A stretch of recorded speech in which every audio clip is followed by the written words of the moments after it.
Government का होगल। तमाम छोटे छोटे राजा हमें आपस में लड़के एक दूसरे पर भारी पड़ने में बात बिगाड़ दी है। उसका फायदा ब्रिटिश गवर्नमेंट उठा ली। लेकिन लॉर्ड हडसन आपके उत्तर प्रदेश झांसी में आया, बहुत बड़ा अफसर है, ऐलान कर दिया कि झांसी में उत्तर प्रदेश में हम सुनते हैं कि लड़ने वाले अखाड़ा पर बड़े बहादुर हुआ करते हैं।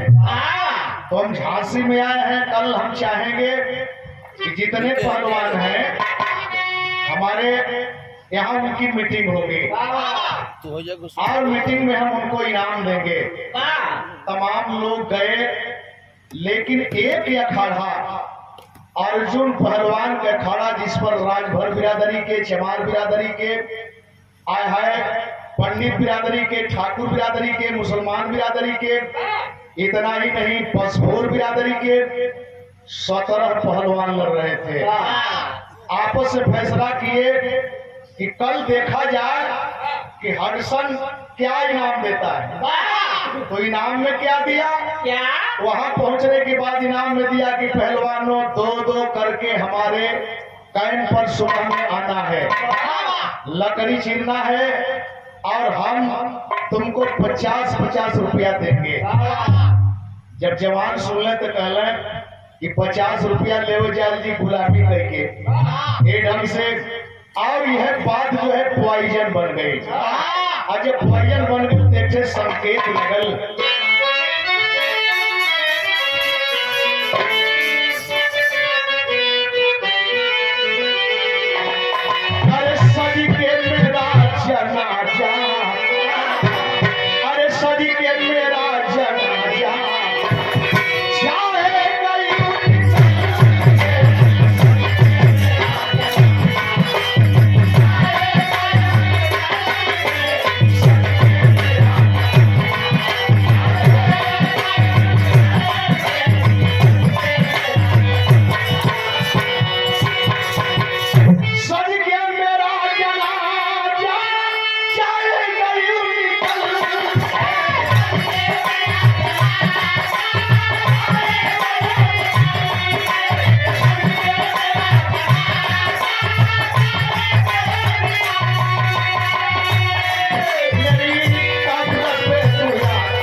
सुतल हमारे समझ में ना आया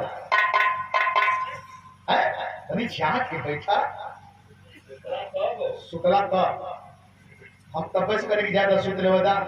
लेकिन बहादुर आदमी हुआ, संगी हुआ हनुमान पे पुराण और चारों तरफ चर्चा का विषय हो। अब तो ही सुतवा। हाँ देखला झगड़ा कर से कुछ काम कैला ना, यही बदे हम कली कहीं ना इशारा काफी है। 200 रुपया पुरस्कार बैठल दे गए हैं रविकांत मास्टर साहब और हमारे छोट भाई का सारू कहला कि आप चिन्हत नहीं, हम कहीं जरूर भरम में है, माफ करी है और सब अपन है। लेकिन बात वही कहे शेरे वतन के राही, शेरे वतन के राही चलते सब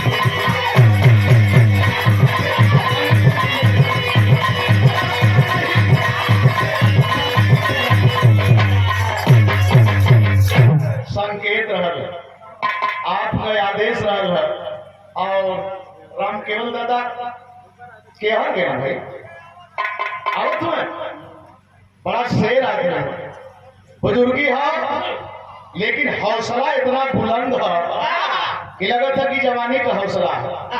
ये 100 रुपया पुरस्कार माननीय हमारे गार्जियन महोदय पचवा के दादा और हमारे महात्मा जी को राजेश महात्मा जी को ये इनाम मिला है साहब तरफ से बहुत बहुत प्रणाम करते हैं सादर सम्मान करते हैं। लेकिन यही जन से बिरहा की स्टोरी का शुरुआत ई खबर गई लॉर्ड हडसन के हलचल मचगल जौहरी लगल बहादुर जौहरी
देखे हौसला हौसला देखला अब वही जवानी का रवानी चेहरा पर नाचत है ये 50 रुपया पुरस्कार अब ये हम समझनी है कि पैसा यहाँ न गई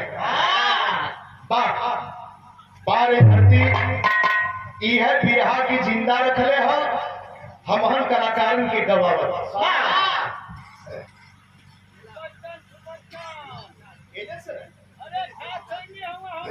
अरे बाबा सुबच्चन बाबू जी मित्र केवल बाबू के संगी सुबच्चन बाबू केवल बाबू के संगी हुए ये 50 रुपया आप तरफ से बहुत बहुत प्रणाम करते हैं। आप सारे लोगों को प्रणाम करते हैं लेकिन बात तो ही क्या तो लोग चाय और पी ला एक बाद अपन नाम बोलवावा ऐसे बिरहा बड़ा खोज के हम लियावत है। अब तो हम लोग बिहनवा फैले ओके आउट कर देते हम बरसात हो जाते अब वही डगला बनारस में खजी खजा पंचकोशी पर समझ में आ गई जमने से कलाकार देरात हुए हम उसे हाथ मिला हम कहने की अच्छी बात है का करे के बाद बढ़िया हो बड़ा सम्मान बना उसके धरती पर बहुत सम्मान ये मन के क्षेत्र में पहचान दे देला आया है बात बिगड़ गई सवेरे सवेरे के पहर है जवान लड़त हुए केहू उठक बैठक करत था केहू कही हा तबले 7 सिपाही अखाड़े पर आ गए बोले वाह भाई वाह यही अर्जुन पहलवान का अखाड़ा है यही अर्जुन पहलवान का अखाड़ा है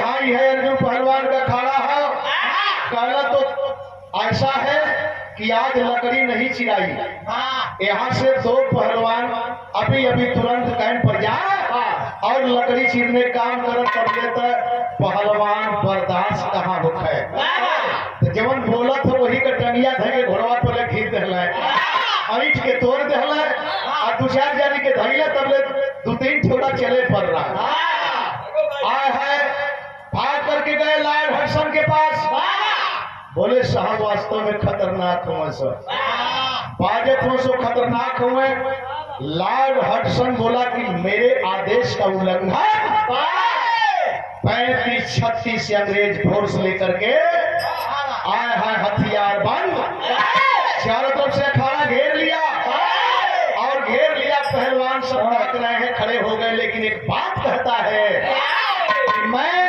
क्यों आया हूं, पहले सवाल तो सुन ले। एक संकेत लगल,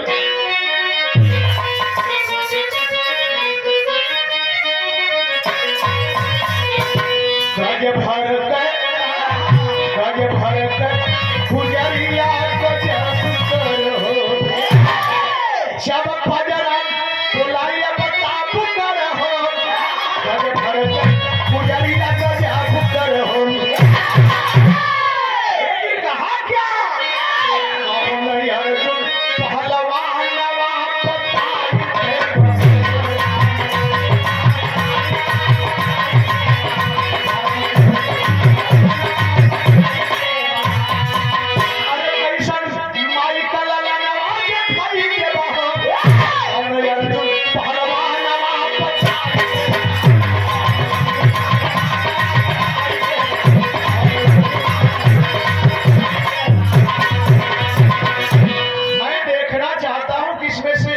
पहलवान है तो अब तक सारे पहलवान अपने अपने जगह पर आवाज गुस्सा में लगा था कि अर्जुन पहलवान की गोली मार गई। यही जन भाईचारा देखे, भाई तो देखे, समता देखे। असल मुसलमान सोचे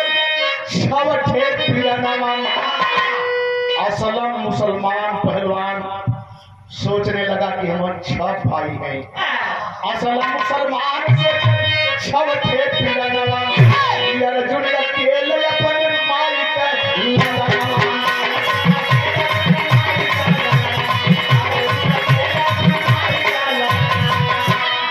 जानते इनकर जनवान बचाई ले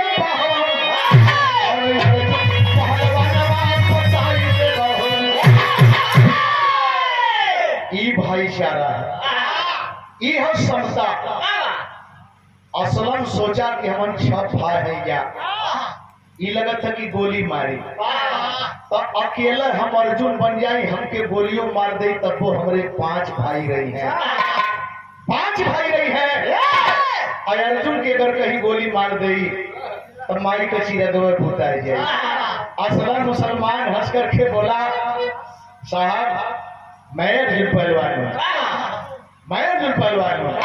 और जब वो हर नजर गई तब तक हुआ क्या,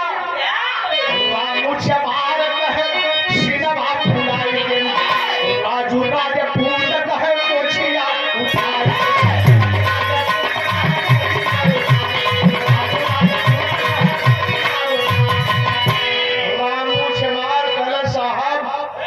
कि हमके बचावे बदे बोल रहा है कि मैं अर्जुन पहलवान हूँ। असलम का नंबर कट गए और तबले राजू राजपूत कल के क्यों जान दे रहे हो तुम लोग, साहब मैं अर्जुन पहलवान हूँ। आया है वो हर ताकत है, तबले वो हर ताकत है, और तबले वो हर ताकत है, तबले वो बांस गलिया बना वाला मैंने बताया कि ये बस फोर, अरे पल्लू बस फोर है पल्लू बस है तो अर्जुन की चिन्हत ना हुआ, पल्लू बस फोर है पास यही संचीन करिए दवाई काम पोर पोर